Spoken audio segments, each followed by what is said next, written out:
You won't believe how a simple neighborhood dispute turned into the most terrifying night of my life.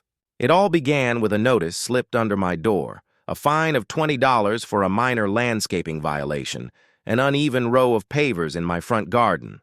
I laughed at first, thinking someone had made a mistake, but when the HOA president, a woman named Veronica Hale, followed up with threatening letters, the situation escalated fast. At first, it was passive intimidation. Letters detailing fines escalating weekly, vague warnings of legal action, and constant inspections of my property. But soon, it became clear that Veronica wasn't just enforcing rules. She was obsessed with control. She had gathered a small group of men who patrolled the neighborhood in dark uniforms, badges that looked official at a glance, and radios that crackled with static. They weren't actual law enforcement, but they carried themselves as if they were, showing up unannounced on lawns, snapping photos, and intimidating anyone who dared question them. I tried to ignore it, thinking it would blow over, but the tension in the air was palpable. My neighbors whispered about her power trips, and some openly avoided me, fearing association with someone she considered a troublemaker. Then came the emails and texts, some with links to official HOA payment portals that were clearly fraudulent, redirecting money to personal accounts. My gut told me this was more than petty harassment. That's when my son Jason, who had recently returned from overseas deployment with special forces, stepped in. He immediately noticed the patterns, the surveillance tactics, and the psychological warfare. "Dad," he said calmly, "they're testing your boundaries. They escalate when you push back, and they think no one can stop them." We began documenting everything: photos, license plates, timestamps, even recording audio of their threats when they trespassed on our property. For days, the tension built. One night, I noticed movement outside the kitchen window, flashlights bouncing across the lawn in the darkness, shadows of figures creeping close to my house. My heart raced as I realized it was the so-called HOA patrol. They had come prepared, not just to intimidate, but to force compliance. Jason instructed me to stay calm, whispering through clenched teeth. "Don't confront them. Let them reveal themselves." We watched as 3 men dressed in black with fake badges approached the back door, crowbars in hand. The sheer audacity of it was chilling. They were attempting to break in over a $20 fine. Jason positioned himself silently in the hallway, ready for the moment he had prepared for. The door creaked as it was forced, a loud crash that echoed through the house. The first man entered unsuspecting. Jason moved with precision, grabbing his wrist, twisting it, disarming him, and using his training to neutralize the threat instantly. The next 2 intruders rushed in, swinging weapons. But Jason sidestepped, threw, and pinned each one in succession, controlled and professional, as if it were a carefully rehearsed operation rather than a chaotic fight. I was frozen in awe, witnessing my son's calm efficiency. Within minutes, all 3 were subdued, gasping and stunned. Jason's voice was firm and unwavering as he warned them of the legal consequences, detailing every felony they had committed: trespassing, impersonating law enforcement, and attempting a break-in. I called 911 immediately, my hands shaking but my voice steady. When the real police arrived, lights flashing and sirens blaring, they were shocked at the scene.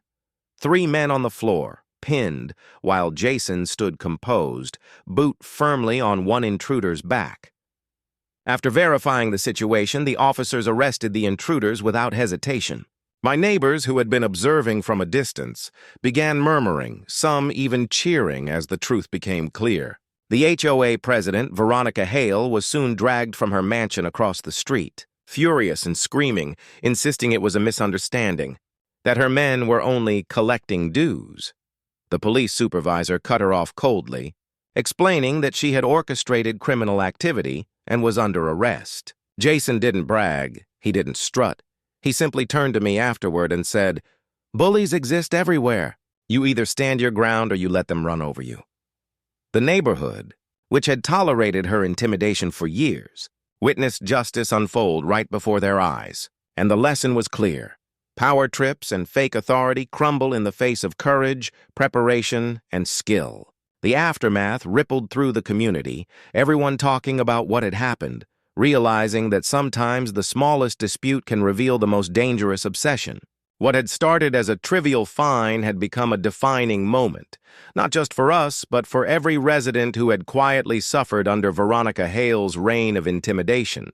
It was a night I'll never forget, a night where fear, courage, and justice collided in a way that felt almost cinematic. A story that would be remembered long after the dust settled and the fake badges were gone.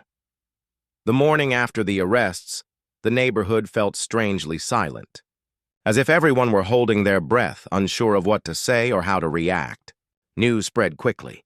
Whispers turned into conversations, conversations into arguments, and soon every resident seemed to know exactly what had happened the night before. The HOA president, Veronica Hale, had been taken to the county jail, and her fake HOA police were all facing serious charges.